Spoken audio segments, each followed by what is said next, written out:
위 질환을 그냥 두면 위염에서 위궤양으로 위암까지 변한다는데 위장 질환 가지고 계신 분들이 많으신데 위암 신호들을 체크할 수 있는 부분들이 있을까요? 예전에는 췌장암, 오늘은 위암이군요. 위암은 우리나라 암 발병률 1위 암으로 발병 후 조기에 발견하지 못한 진행성 위암의 경우에는요, 생존율이 30% 내외에 불과할 정도로요, 그 예후가 매우 나쁜 암 중에 하나입니다. 영화배우 장진영 씨도 젊은 나이에 위암으로 세상을 떠나셨죠. 저도 개인적으로 좋아했던 배우인데 좀 충격이었습니다. 그러나 모든 위암이 그런 것만은 아닙니다. 위 점막층에 국한된 조기 위암의 경우에는요, 수술로 인해서 약 95% 이상의 완치율의 효과를 기대할 수도 있습니다. 그렇기 때문에 정기적으로 위암 검사를 받는 경우 위암으로 인한 사망을 50% 이상까지 감소시킬 수 있다는 연구 결과가 보고되기도 했습니다. 근본적인 예방이 가능해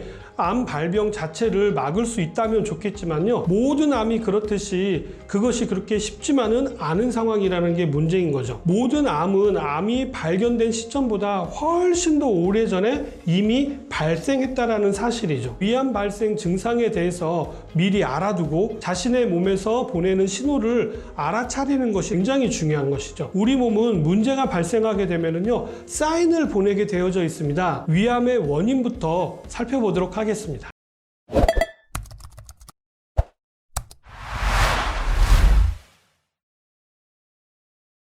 첫 번째는 잘못된 식습관이 제일 큰 문제인데요. 위를 힘들게 하는 폭식과 과식, 그리고 야식. 야식은 밤에 먹어서 안 좋다라고 하는 것이 아니라 눈을 감기 때문에 위에 부담을 주는 것입니다. 우리의 위는 눈을 뜨고 있을 때 일을 열심히 하고요, 눈을 감게 되면 위도 쉬게 되어져 있거든요. 야식을 드시고 눈을 감아버리면 위는 엄청나게 힘들어지게 되는 것이죠. 야식 때문에 살이 찌는 것이 아닙니다. 많이 드시기 때문에 살이 찌는 것이죠. 다음으로는 위에 부담이 되는 것들이 몸에 들어오는 것이 위암을 일으키는 원인이 되기도 합니다. 짠 음식인데요, 위암을 유발하는 건 아니지만 위 점막을 손상시키고 암을 발생시키는 물질이 우리 몸 안에 안 좋은 영향을 더 잘할 수 있게 만들어주기 때문에 짠 음식은 피하시는 것이 좋습니다. 그리고 다음은 흡연입니다. 담배는 발암 물질이 한두 가지가 아니죠. 위암의 원인이 될 수가 있고요, 담배를 태우게 되면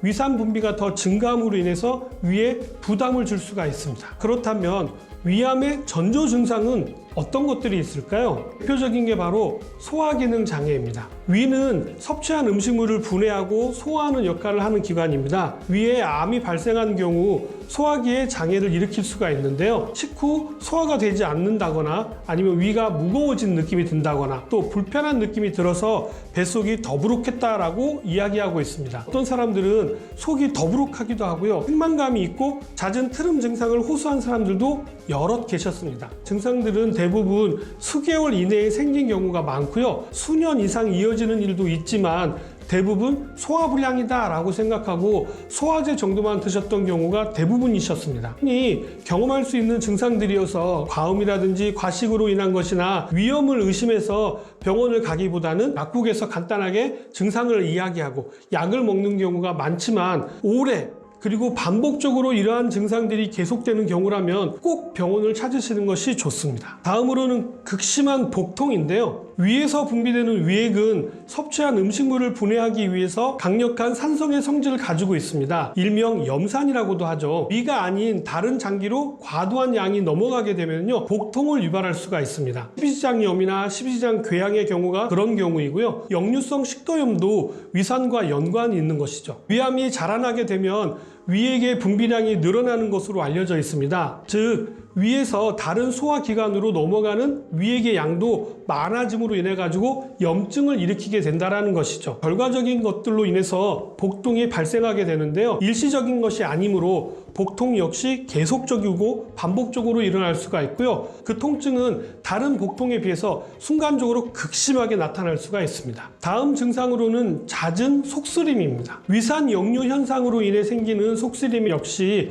위암 발생의 신호일 수가 있습니다. 약국에서 제산제를 사서 드시면 일시적으로 괜찮아질 수 있어서 쉽게 지나칠 수 있는 증상 중에 하나입니다만, 제산제의 경우는 말 그대로 산을 중화시키는 물질로서 시간이 지나면 더 많은 위산을 유도하기 때문에 나중에는 위산이 더 많이 분비되어서 속쓰림이 더 심해지는 악순환이 되기도 합니다. 그리고 이렇게 위산을 중화하다 보면은요, 소화력은 더 떨어지기 때문에 위에 무력감을 불러오게 되고요. 제산제는 주로 마그네슘을 많이 활용하기 때문에 심한 경우에는 급무력증이 와가지고 위 하수도 발생하게 됩니다. 일시적으로 속쓰림을 달래기 위해서 드실 수는 있습니다만, 약을 먹고 난 후에도 속쓰림이 반복적으로 나타난다면 단순한 속쓰림이 아니라 위에 암세포 증식으로 인한 신호일 수가 있기 때문에 꼭 병원에 가셔서 정확한 검진을 받아보시기를 권장해 드립니다. 다음은 급체나 심한 감기 등으로 인한 일시적인 증상이 아니라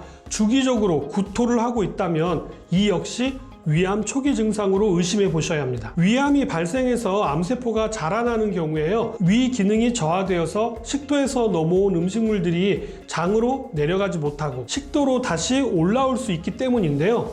만약 특별한 이유 없는 구토가 계속되어진다면 약을 드시기보다는 병원에 가셔서 꼭 위 내시경을 받아보시기를 권장해 드립니다. 또 다른 증상으로는 포만감을 들 수가 있는데요, 암세포가 자라나면서 위 기능이 떨어짐으로 인해서 조금만 먹어도 뇌는 금세 포만감을 느끼게 됩니다. 기능 저하로 영양을 흡수하는 기능 역시 떨어짐으로 인해 가지고 체중도 급속하게 감소하는 현상으로 이어질 수가 있는데요, 만약 체중 감량을 위한 특별한 노력이 없는 상태에서 이와 같은 포만감을 느끼게 된다거나 아니면 체중이 급격하게 빠졌다면 위암이 발생하는 몸의 신호일 수가 있습니다. 이러한 증상들이 나타나게 된다면 위암을 의심해 보셔야 하고요, 가까운 병원에 가셔서 위 내시경을 비롯하여서 정밀 검진을 받으시기를 바랍니다. 헬리코박터균은 WHO에서는 위암을 일으키는 1급균으로 규정하고 있습니다만, 헬리코박터균이 있다고 해서 모두 위암이나 위궤양이 발생하는 것은 아니라는 사실이죠. 아마도 어쩌면 제 위에도 헬리코박터균이 있을지 모릅니다. 이러한 균들의 숫자가 급격하게 늘어나게 되면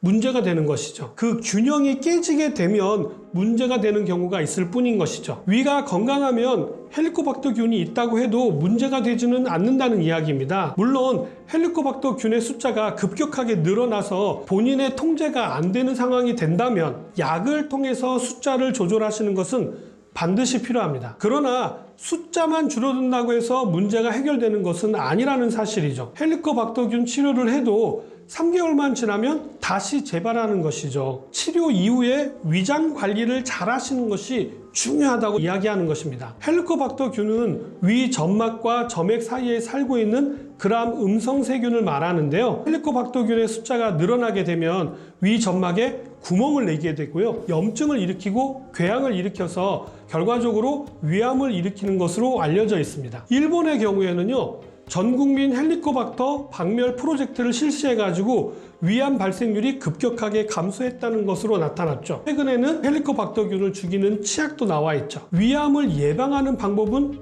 무엇이 있을까요? 서두에 말씀드렸듯이 규칙적인 식사가 가장 중요합니다. 규칙적인 시간만 이야기하는 것이 아니라 드시는 양도 규칙적이어야 한다는 이야기인 것입니다. 폭식과 과식 그리고 야식은 위를 망가지게 하는 가장 대표적인 행위입니다. 나를 사랑하신다면, 아니 우리의 위를 사랑하신다면 이러한 행위는 꼭 피해 주시기를 부탁드립니다. 다음은 위의 자극적인 음식은 피하시는 것이 좋고요, 중요한 부분이긴 한데 조절이 잘 안 되는 정신적인 스트레스와 담배는 위산 분비를 촉진하는 생활 요인으로 위암을 예방하기 위해서는 빨리 스트레스를 푸는 개인적인 방법을 고안해내고요, 담배는 완전히 끊으시기를 권장해 드립니다. 위궤양을 치료받은 뒤에 재발을 예방하기 위해서는요, 충분한 휴식과 수면을 취하면서 스트레스를 받지 않도록 노력하는 것이 중요하고요, 다시 말씀드리지만 반드시 금연은 하셔야 합니다. 오늘은 우리나라에서 가장 많이 발생되어지고 있다고 하는 암, 위암에 대해서 말씀을 드렸는데요, 우리가 얼마만큼 잘 관리하느냐에 따라서 그 결과가 완전히 달라질 수가 있습니다. 위는 오래 많이 썼다고 해서 늙거나 망가지는 것이 아니고요,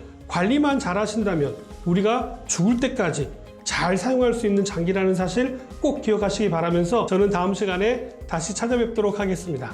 감사합니다.